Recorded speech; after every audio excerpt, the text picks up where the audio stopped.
Thanks. Welcome to the Dizzy Red Panda podcast, where you get a little overenthusiastic chatting about our craftiness and our creative endeavors. Hi, I'm Cheryl, just outside of St. Paul, Minnesota, on Ravelry as Red and Instagram as Red Knitter. I am Katie, and I'm from Duluth, Minnesota, which is at the very tip of Lake Superior. And I'm on Ravelry and Instagram as Nerdy in Plaid. Sorry for the weird lighting today. It's gray, and we're fighting clouds, so I apologize for that. But we'll see what we can do. I have like a weird sun spot coming from this side, but it is what it is. It's all fine. Before we jump into FOs today, can I ask what you're wearing? Because it's really pretty and I like the color on this gray. Oh, yeah. Yeah, I actually looked it up on Ravelry to make sure I got the name. This is the Sagano shawl, and I made it out of One Twisted Tree yarn. So it's a very special skein of yarn. I made this one a couple years ago, and it's a nice little shawlette type thing. So good. It's not shawl weather by any means today, but I decided to wear it anyway. It's not 90 degrees, and so you'll take any chance you get? Yeah, it might be close, but I'm in the air conditioning, so it's fine. Okay. Yeah, it was 65 today at the highest, and it was glorious. Yeah, we had that yesterday. It was great. Yesterday, too. I'm like, can this last? Anyway, so let's jump in. I've got final objects this week. You're still working on more intricate things, which is perfectly fine. I'm going through a bit of like a whip wrangling because I'm trying to pare down the number of final projects that I'm working on, which, let's be realistic, isn't going to last very long. But I thought I should just take advantage of it while I got it. Yep. So the first one that I have is a foolproof. I might drop in some better final object pictures here. But so you can see it a little bit better.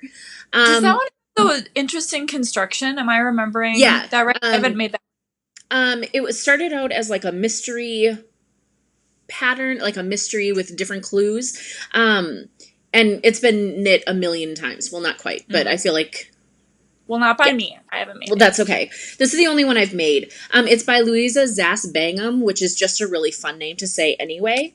And I made mine out of 3 Irish Girls, which is actually our local dyer here in Duluth. They're just across the bridge in Superior, Wisconsin. And so I love their stuff. But so this is in their Finley, which I don't think they have anymore. It's a 2-ply fingering weight. At least we don't get it at the yarn shop that I'm at. So, we almost exclusively do their Adorn Luxe, which is another one of their fingering weights, which is also beautiful. So, this brownish color, I'm sorry about the light today, is driftwood. And this other color, looks speckled, but it's called winter birch, which is hands down one of my very favorite colorways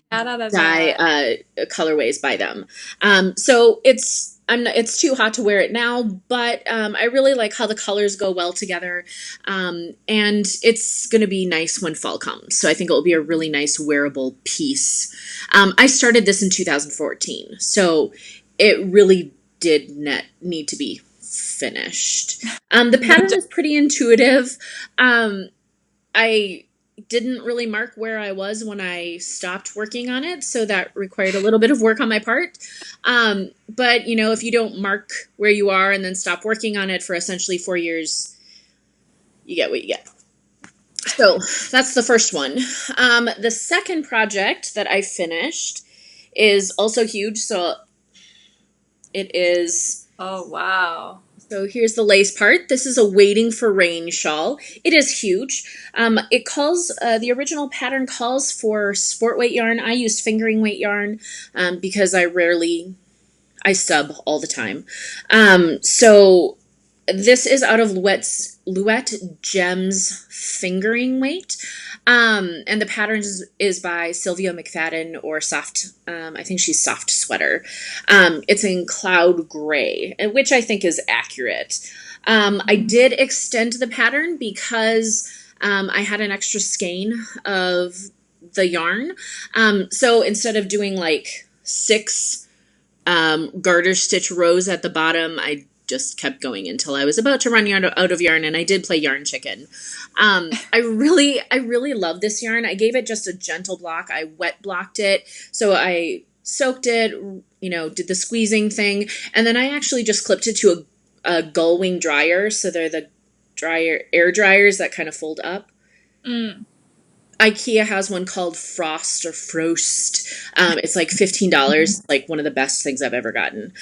So I just pinned the top to that, and just let it air dry, and it was done, and put a fan on, and it was done pretty fast. So it's a great pattern. It's the second one I've knit.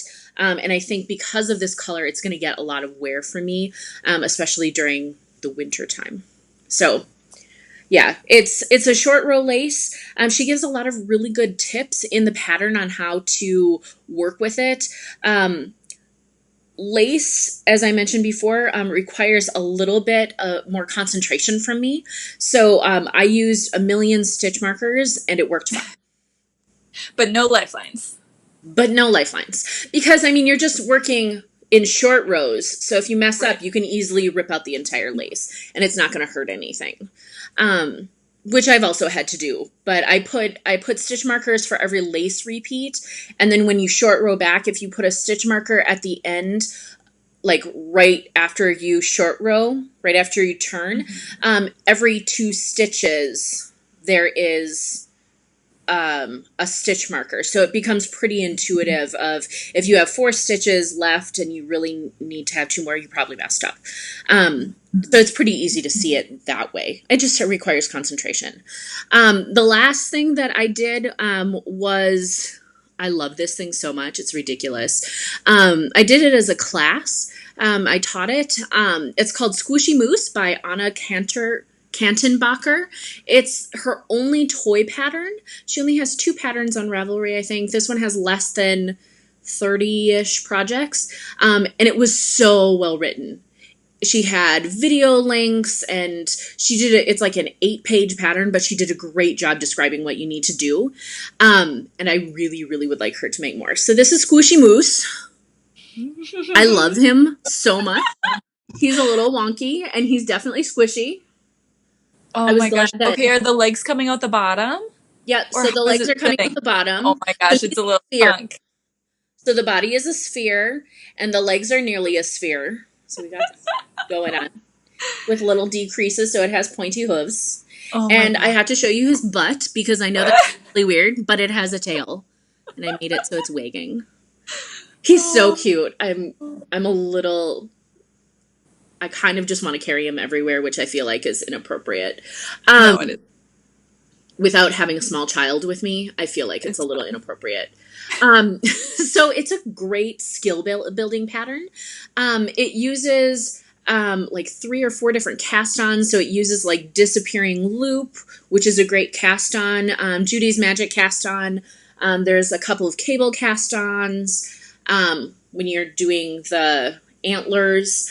There is picking up stitches. There's like the decreases and seaming. So it's a really good skill builder, and she explains how to do it using Magic Loop, which is how I did it, and that's how I taught it. So it was really, really great. I used the body. This has to be the most expensive moose ever, but when I saw the pattern, I needed to cast on. So the body is made out of 3 Irish girls, Springvale worsted. I'm like, yeah, let's use an indie for a toy, Katie. And then, and it's in Palisade Head, which is one of their Duluth local colorways. So Palisade Head is located on the shores of Lake Superior, and people often go rock climbing there.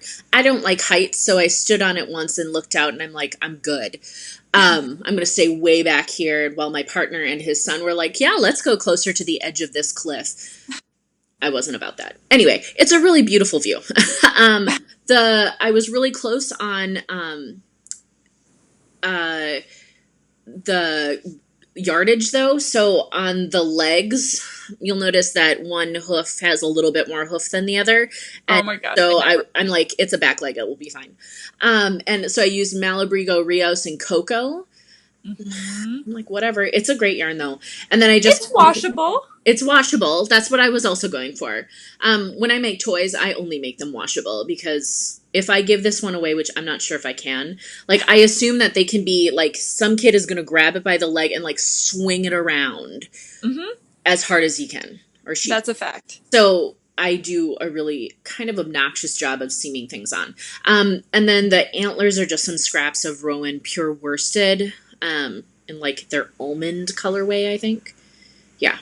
Oh, and then the way the antlers are done was a little bit fiddly, but I like the result. It's a kind of a double bind off. It's like a 3-needle picot bind off. I used a Oh my. crochet hook, and it was so much easier. Mm, So I bet. that's kind of what I do. She also says that you can use, she calls for black for the bottoms of the hooves so that you can also use that same black yarn for the face. I ended up using, this isn't that colorway, but it's the nylon thread that you can, you put in heels and toes when you're knitting socks so, to give them strength. But it's a really thin, I know it's going to be a really strong thread, and I double it, and it gives me better control when I'm doing embroidery. So yeah. And it looks really nice too. And I find it's really hard to embroider on knitting. Like I have trouble getting a good result, but that looks really nice. Yeah, I find like you just have to go slow, and I have no problems putting lots of layers on. Mm, It's a busy street today. Sorry about that. no worries. Anyway, so I would highly recommend this pattern. It's so cute. It's a really good way for even experienced knitters to grow their skill set. The people who do the class had all been knitting for a while, but they just wanted to try something new. So yeah. One of them crocheted like a sparkly gray purple boa to put her on the neck. I'm like, that's a wonderful idea. Mm-hmm. Anyway.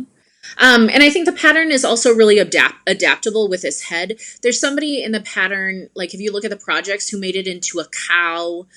I think a hippo would be pretty easy to do. Yeah. So there's a lot of different things you can adjust. Yeah. Anyway, that's my... So cute. Yeah. I love that. I kind of just... It's a little obnoxious. I just carry him everywhere today. I love it. Anyway. All right, so what are you working on? Okay, so I have one project that I'm working on pretty much exclusively because I'm really into it. And okay, before I even say that, you mentioned the Angry Cats bag in our last episode. And so I wanted to show I'm using my Angry Cats bag for this project. So these are project bags that I made a couple years ago for Katie and I. And we both have cats who are like pretty sassy. So this seemed like perfect fabric when I came across it. So yeah, and it matches my project too, which I'm dropping. And they're huge project bags, and I love that. Yeah, they are huge. They're more like a big shawl, or for me a sweater. Although I might not be able to carry like the finish, when I'm at the very end of it, it might not fit in here, but it can for most of it. So nice. That works. Okay, so I'm working on So Faded. Here's my printout, which is probably not the best image. By Andrea Mowry, and this is just like a fingering weight raglan sweater, but it's part of this whole fade trend, right? Where you have one color and then you're fading through your various colors. So here's my swatch. My lighting isn't great either, but you can kind of see my fade. So I'm going from purple. Purple into blues and then down into greens. There you go. Hold it there. Oh yeah, there we go. There you go. That's beautiful. So I hope it turns out to be beautiful and not like a hideous Cosby sweater, because I feel like that's kind of the risk when you're like messing with colors like this. But I made my husband help me with it because he's an artist and he's much better with color than I am. He's great. So I was like, he really is. Here's some white yarn. help me figure this out. So I'll get back to the yarn in a minute, but I had started the sweater back in February. And I just kind of like quick, like look at the pattern, like, oh, I'll knit this size, and like went for it. And I got partway into it and I was like, Cheryl, you need to be a little better about this than that. Like, you know better. What happened? So maybe you should. Well, no, just like I know that if a sweater doesn't fit well, I won't wear it. Yeah, because absolutely. I ripped out a bunch of sweaters a couple years ago, like good for like you. 5 of them. Oh my goodness. I think 5 of them. I'd have to look back at the picture because I took a picture of all the yarn. Because I just wasn't wearing them because they didn't fit. Absolutely. You know, like they were earlier on and they didn't fit well and I didn't wear them. So, so I kind of like took myself a timeout and said, okay, you need to actually like care about the fit of this. But I didn't really have like the time or the mental space to do that for a while. So just recently I checked out, well, I took some new measurements. I had my mom take some new measurements because she's a seamstress. And like, let's be realistic, you are as well. Well, I am as well, but you can't really take good measurements on yourself. No, you can't. Yeah, so I need so, and like postpartum body, like things are not the same size as they were. Things are not located where they used to be located. I hope your feet are still at the bottom. My feet are still at the bottom, but some things are a little lower than they used to be. So I'm still like, and like I'm still nursing, which means that things are still gonna change, and it's annoying. It's really, women's bodies are just like a total moving target, and it's super annoying. So anyway, I took some new measurements, and then I got out the book Knit to Flatter, which I would show you, except I returned it back to the library. That is a fantastic book. It's really good. Yeah. Yeah, so I checked that out and I was like looking at her ideas about getting a good fit and suiting body type and all of that stuff. And ultimately, so she recommends that you choose a sweater size based on your high bust, which is what you can't see in this image, but like right under your armpits. You know, like you want to get that tape measure right up there. So you're measuring across like your chest and your shoulder blades. As opposed to, like, our tendency is to go with our full bust measurement, but that's maybe not the most accurate because then if you have a larger bust, it's not going to fit in the shoulders. Yeah, that's true. It's too big there. Yeah. And right now those measurements are about the same for me anyway, so it doesn't matter that much. So anyway, I didn't have to recast on because I ended up using the same size, and I'm just going to do some adjustments. And I am... Ooh. I just separated for the sleeves the other night. So I've got all of my... Ooh, there, that shows up. There we go. Oh, that's... I'm like peeking through the corner. So I just barely have separated, but I've got all of the yoke increases done, which is nice to have over with. And actually, you were looking at the back. Not that it matters all that much. Got it. Oh, that's pretty, though. I really like how those are fading into each other. Yeah, so, okay, what I'm using so far, I'm not going to say all of them today, but I started with this one. It's showing up darker than it actually is. It's really like a lavenderish medium purple. Yeah, it's sort of a amethyst is what I think of it as. Yeah, I think so. This is... Yeah, it's showing up a little bit darker, but you get the idea. So this is Hip Strings, Core Sock in Psychology. Okay. And every skein was from my stash. Nice. And every skein is special. Nice. In some way. Oh, good. Yeah, so it's kind of a fun sweater in that regard. So this one was one that my husband got for me. Either for my birthday or for Valentine's Day, but we had seen Hip Strings at vending at a show in Pittsburgh, and that's where I got that fiber for you. Yeah. And then he went and ordered some yarn from them after the fact as a gift. So that was my first color in my fade, and hopefully that looks all right up against my face. Yeah, I think that will look really nice. I hope so. Yeah. And then this is the Yarn Harbor colorway of Three Irish Girls. So this was one that was specially dyed for our shop. So this is purples again, but into some blues and greens. And this I've been hoarding since they came out with the signature Yarn Harbor colorway. That's been several years. 6 or 7 years ago. Deep stash. Yeah, it's been a while. So I've been hoarding this. I won't use all of it because I have this and then I have a full skein as well. Oh, God. So there'll still be some that I can do. You know they still make that yarn, right? I know, but you know. No, I understand. Special. It's the early one, like the first one. Mm-hmm. Yeah. Okay, and then this one is definitely not showing up. This is Malabrigo sock and Indicita, so that's like blues and greens. Yeah. So we've, like, at this point, the purple is pretty much gone. Like, maybe sort of undertones, but it's pretty much away from the fade. So I'm just fading into this one now. I'm in the midst of that, and then I'll be fully on this one. Got it. So nice. So yeah. It's really enjoyable. Sleeves on it? Are you going okay. I'm going to do the full length on the body. Okay. And then I always shove up my sleeves. So a lot of the times I knit just 3/4 sleeves on my sweater so that I'm not shoving them up. And I'm going to do that with this one too. Yeah, plus it's a wool yarn. I mean, it's wool sock. So it will be nice and warm anyway. Exactly. Got it. Won't it be nice to wear those someday? Yeah. Yeah, someday when it's cool again. Yes. Enjoy that. I know it's really hard to say, oh, I can't wait for fall. But I mean, now that we get into August, I feel like, oh no, I've wasted my summer and I'm getting ready for school and I'm getting ready for fall. But I'm like, I still have like an entire month of summer left. Mm-hmm. I have to keep remembering that. Yeah. Anyway. I am actively working on 3 things, and I'm sort of procrastinating on another, but it needs to get done. So I am working on the Unama shawl by Heidi Allander. I think it might be Allander.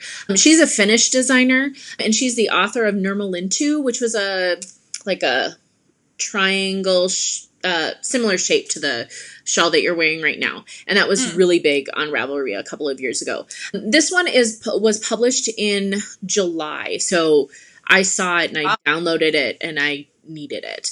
It's just how I work. It's a garter stitch crescent shawl with some lace at the bottom. So I'm still gartering right now. So it's super boring to look at, but it's just kind of like that easy, nice thing that I need after doing all the piecework of the Squishy Moose.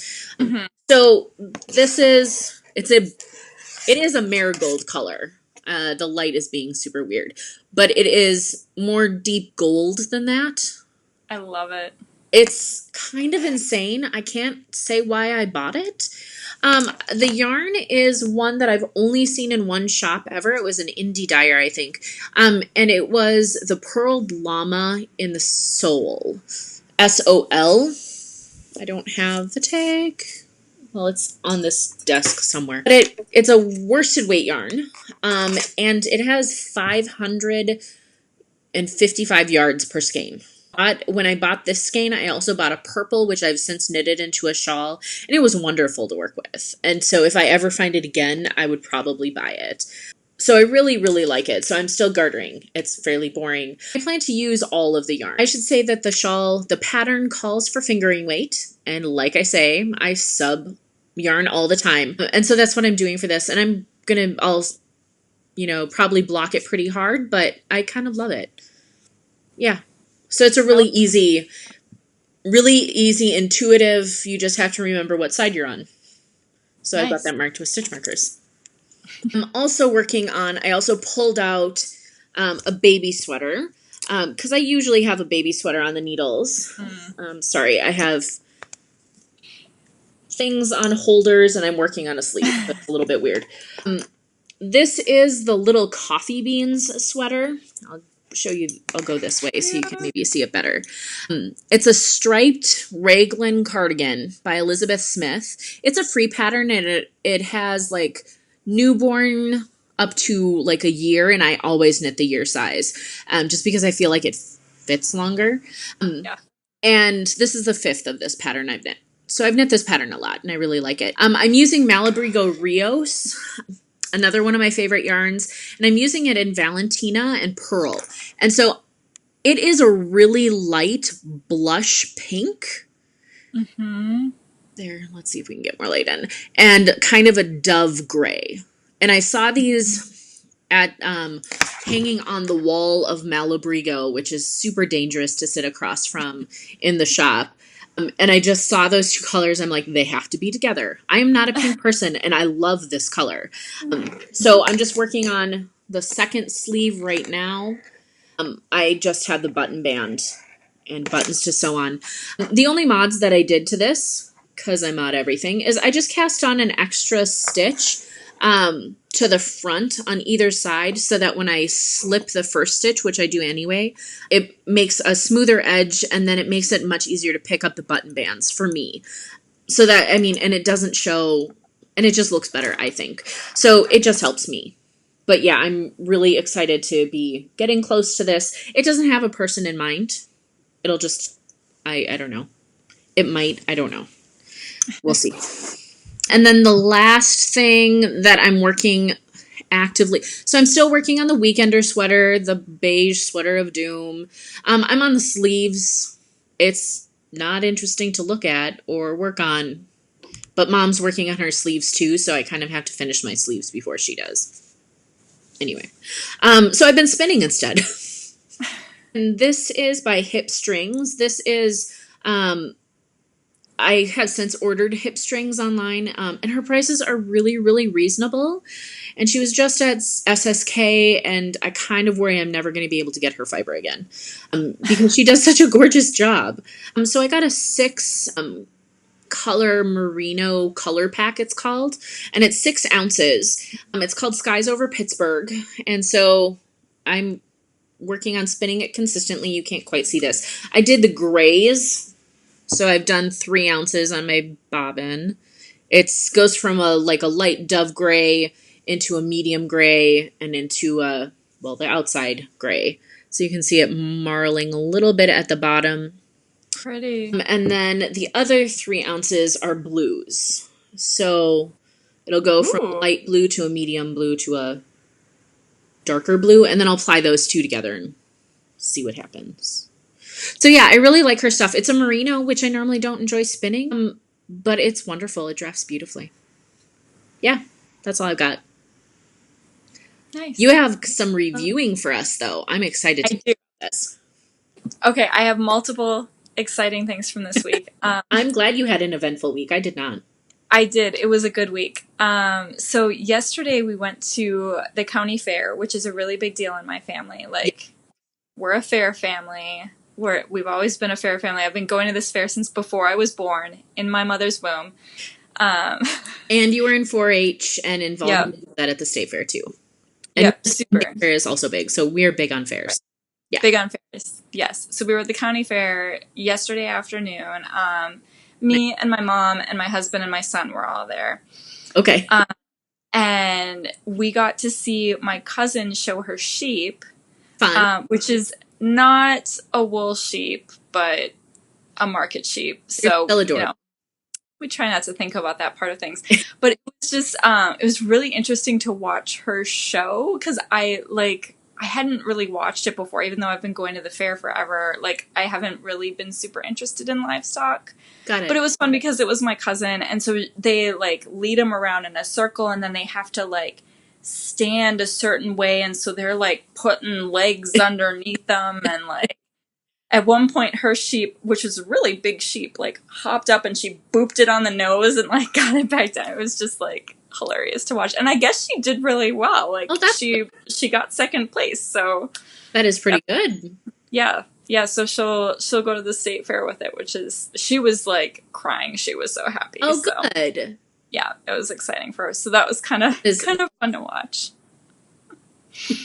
Yeah, so I just had to, it's tangentially related to knitting, so I had to say something. Well, it has to do with fiber. Yeah. What did your son think of the whole fair thing? He had a great time. He liked watching the sheep, and so my same cousin nannies for us in the summer. Oh, God. So he was super excited to see her, even though he screams for her pretty much every time she's over. But he was really excited to see her without us leaving or whatever. So he loved that, and he liked seeing the chickens, and we fed him way too much sugar, so he was really but it's fair food. It's delicious. It's fun. They have walking tacos. I know that's a favorite of yours. Oh, I love walking tacos. Yeah. Yeah, so I'm going to have to bring some knitting next year because I didn't this year. Last year I brought some because my goal is to get enough in premiums that I pay for our admission to the fair each year. Ah, got it. Because you don't get a whole lot in premiums, but you get something, Okay. So Good to that's like my little goal. But I didn't bring anything this year, so obviously I didn't hit it. But next year I'm hoping I can bring stuff again. That will be fun. I've never submitted anything to the fair, and I think it would be fun too. But Yeah. I don't know. It is fun. And I've never been to the fair up there either. So I guess I don't know what it's like. Never been to the county fair up here. I'll be honest. I usually just go to the state fair if I go, and it's been a few years since I've been. For people who don't know, Minnesota State Fair is huge. It is probably the best in the country. Iowa folks will say differently. It's slightly competitive, but it has everything, and it's amazing. It's amazing. It's like the best thing ever. Yeah. I think so. It's one of the biggest. Iowa is one of the biggest. Yep. I guess New York State has a really big one too. Oh, really? Is what I heard, and I think that they have like some. I'm probably just like saying things, but I want to say I heard that they have like wine tasting. Like that's a big deal at the New York State Fair. If anybody knows, chime in because I swear I read that at some point. I don't think of New York as a wine place, but that's just my inexperience with the East Coast. Maybe I'm lying. Who knows? But I want to say that was the thing. Cool. But our fair is a super big deal, so we're excited for that. That will be a lot of fun. Yeah. Yeah. Coming up in just a few weeks. Mm-hmm. Yeah, it's coming. Okay, so the other excitement this week was it was the first episode of Making It, which is a new TV show on network television with Amy Poehler and Nick Offerman of Parks and Rec fame. Is this their first season or their second season? This was the first episode. Oh, okay. This was the beginning of it all. It's been getting a lot of hype, so I can understand how you might wonder because it has like I've been seeing it on Instagram, like advertised on Instagram, and they've been doing a lot of stuff. Their ads are funny. They're very punny and they make me laugh. And so if I had a TV, I'd watch. You should watch, and I'm sure it's streaming somewhere or whatever. But it was like, I'm just gonna say this, and I bet I'm not the only one to say this. I think it's the new British baking show. Really? That is in an American context and in a crafting versus baking context. But it had that same air of positivity. It had the same, like, people weren't cutting each other down, but were helping each other when they needed it. That's what I love about TBBO. Yeah, and like the real interest in like people's talents. And obviously funny hosts, so like it had that going for it. So yeah, it was just a really fun show. Obviously knitting isn't really going to be represented in something like that. It's a slower craft. So, but not really much for sewing yet either. There were some people who said that they work with fabric, but most of it was felt crafts so far. Oh, interesting. Yeah, so there was a lot of that. There was paper craft, there was woodworking, and it was just like really interesting to see what people came up with. And even though like it was craft and it was within a time limit, it wasn't like super ugly stuff. Like you might expect to see. Like there was some nice stuff that they were producing. Oh, cool. It was a really good show. I liked it a lot. Is it a half hour or an hour? It was an hour. I stayed up past my bedtime to watch it because it started at 9. So got it. That's something. Yeah, I'll have to check that out. I've heard a lot of people talking about it. And so it seems really interesting to me, but American reality competitive shows usually aren't my thing because of the reasons you listed. Yep. I'll have to check that out. I think you should. Thank you for the 2 reviews. Now that makes me excited for the upcoming couple of weeks. Yeah. All right. So thank you for joining us today on this episode, and go ahead and get excited about your crafts. I think we don't really have to say that to people because they always get excited about what they love. We want to hear about what you're working on too, because we're always interested in multi-craftual people. Feel free to like and subscribe. So it's just down below. or contact us on Instagram or Ravelry. We're always happy to hear from you. All right. Thank you. Bye. Bye.